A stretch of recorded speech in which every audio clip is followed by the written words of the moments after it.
Hello, my friends. My name is Gerdes, just a professor trying to help you understand context in the war in Ukraine.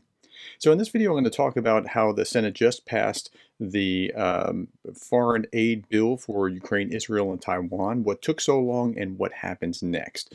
So it just passed last night, 79 to 18. Joe Biden signs today, and I'm going to show you a number of articles, about a half dozen different articles. First one, if you saw the daily brief, will seem a little repetitive. After that, I promise you, it'll all be new material. On this vote, the yeas are 79, the nays are 18. The motion to concur in the House amendment to the Senate amendment to H.R. 815 is agreed to. Thank you, Mr. President. Okay, so here is a Forbes article. Senate passes $95 billion aid package for Ukraine aid. Senate passed $95 billion foreign aid package in a bipartisan vote on Tuesday, funding Israel, Ukraine, Taiwan. It's good news for Kyiv. The bill passed 79 to 18 after it was cleared by the House on Saturday. That was the big hurdle. If getting to that point was really significant. 15 Republicans ended up voting against the bill. 3 Democrats voted against it as well. So it was truly bipartisan, and it was an overwhelming supermajority that passed it. Reacting to the bill's passage, Biden said that he would sign it into law as soon as it reaches my desk tomorrow. So today is tomorrow, so it'll be signed in short order. Zelensky thanked Biden and Schumer, and Senate Minority Leader Mitch McConnell said, quote, "This vote reinforces America's role as a beacon of democracy in the free world."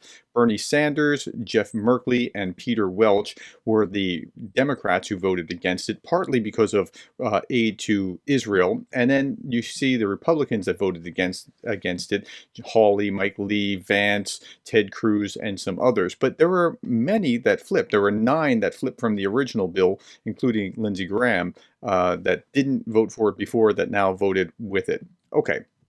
Now, let's go back and try to get, why did it take so long? And Mitch McConnell said this was like 2 days ago, and it helps us frame why the process took as long as it did. Let's listen to him. To get some of these other 8 Republicans persuaded to your position here. Was it the overall nature of this bill and what was lost in that time period for Ukraine? Well, that's a good question. You already know the answer. I think the demonization of Ukraine began by Tucker Carlson, who, in my opinion, ended up where he should have been all along, which is interviewing Vladimir Putin.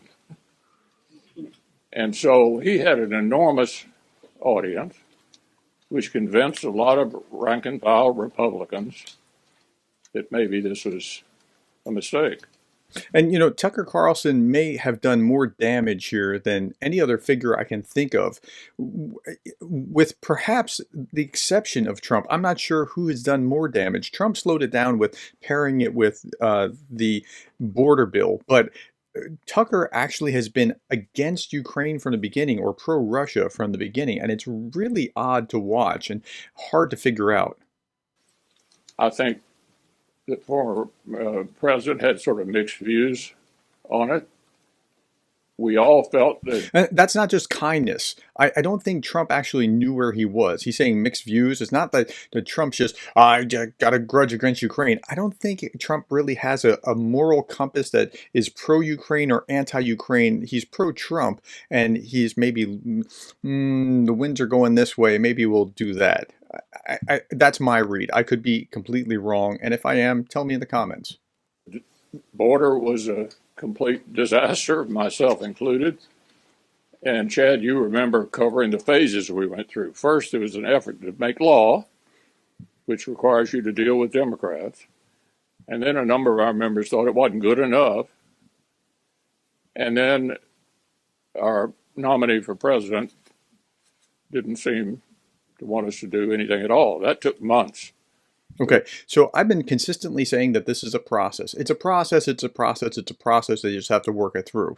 Well, Trump's involvement actually slowed down the process by months. But otherwise, they've been working through the process, and some members didn't think it's good enough. And now they didn't, when they say good enough, they were talking about the border security. And because they didn't think it was good enough, I'm not going to take that, so they got nothing. for border security, and that's just the way that the process works. I mean, it's really, do you take some of what you want, or do you take all or nothing? And it got nothing. Work our way through it. So we ended up doing the supplemental that was originally proposed, which dealt with not all problems. It didn't solve the border problem, but certainly addressed the growing threats at the moment. Okay, so it did. It actually did address those things, and it's good. It's gotten through. This is Voice of America. We tell our allies, we stand with you, said Schumer. We tell our adversaries, don't mess with us. McConnell, that's who you just saw, told the Senate ahead of the vote that the world was watching to see how lawmakers would act. They truly were. History will record that even as allies and partners may have worried about the depth of our resolve, even as Moscow, Beijing, and Tehran grew more convinced that our influence had run its course, and even as loud voices here at home insisted on abandoning the responsibilities of leadership, America stepped up. So it was looking pretty precarious for a while there, but I think that's a pretty fair observation. Now, it's interesting. This is Al Jazeera. I try to look at different news sources because as I look at different news sources, I get slightly different perspectives of things, or they'll add little nuance here or there. A similar package passed the Senate in February, but was stalled in the House of Representatives until Republican Speaker Mike Johnson, a Trump loyalist, had a sudden change of heart earlier this month, proposing to repackage the measure into 4 bills. Okay, so that's really interesting, but why did he do that? And before I answer that question, I want to look at Chuck Grassley talking for just a moment. On the floor of the Senate yesterday, Grassley said, I don't buy this notion that it is conservative or a Republican position to abandon American leadership that has kept the peace. I make no apologies for supporting Ukraine, Israel, and Taiwan in the face of threats from the axis of anti-American dictatorship. And that's the correct position to be. So Speaker Johnson should have been there. So the question was, why wasn't he there? And I put this video out a couple days ago. Why right now? Why did Speaker Johnson have this change of heart? And I listed a number of different factors. The 2 most prominent that I can see are that he was really moved by 2 pieces of evidence. One is the CIA director, William Burns, painting a very bleak picture of what would happen if he doesn't do this. And if America, and Vlad Vexler talked about this, what we were seeing was America's the vacuum that was created by America pulling back. Right? And that's what CIA Director William Burns painted for him. But I also think he was really moved by the Southern Baptist Convention and other spiritual leaders. And he said this is Johnson's own comments were that as he prayed about it, he felt convicted to move this direction. And whatever reason it was, I'm just glad that he moved forward with it. Okay, here's Politico, and this gave a really good overview of everything that's happened. Uncle Sam finally coughs up weapons, but is it too late to save Ukraine from Putin? I don't think so, but it made it much more difficult, certainly. Okay, Ukraine leaders breathed a hearty sigh of relief when the news broke that the U.S. House of Representatives finally, after 6 months of stalling and wrangling, approved $60.8 billion in assistance. Zelensky's tweeting, "Thank you, America." Adrian Katakurinsky, a non-resident senior fellow at the Atlantic Council think tank, said, this vote indicates that isolationism is a minority faith in U.S. politics, with nearly 3/4 of the House supporting engagement and support for the defense of key democracies. I'd like to believe that that's the case. I'm not sure that it is. It's certainly not gone, but it is a minority position. But those people that were championing that were the loudest, the Marjorie Taylor Greens and the J.D. Vances. They were the loudest who were speaking.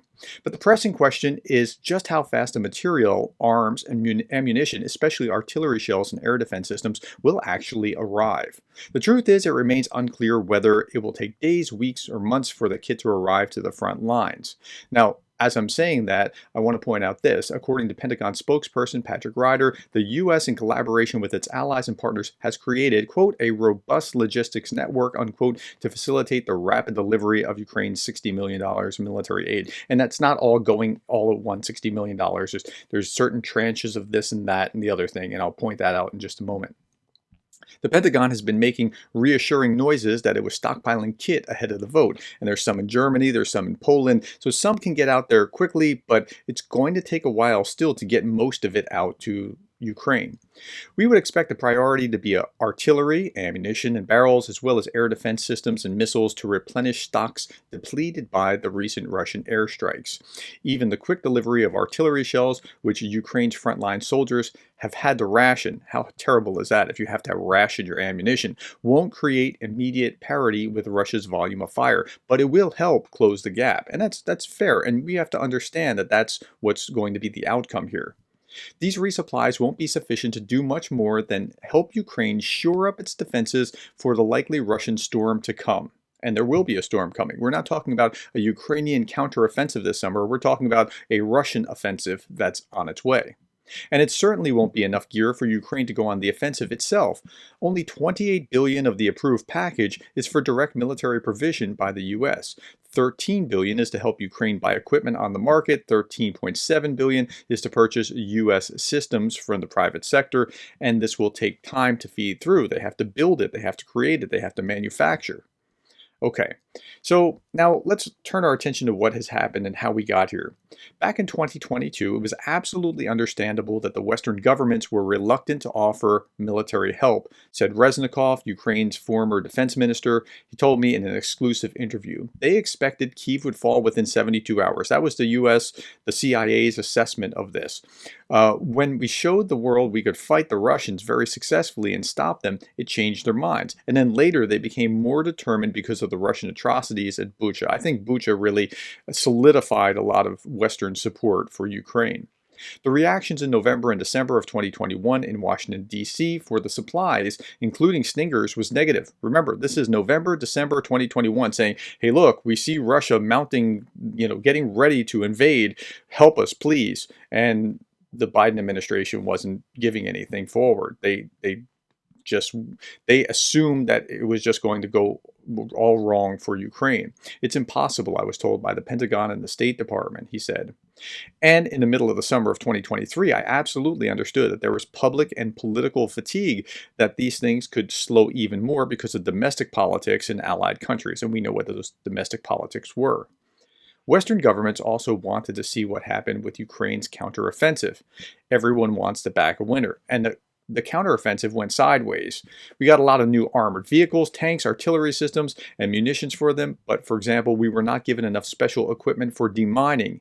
And they had enough time before that equipment arrived to set up lots of mines along the line. And so that went bad.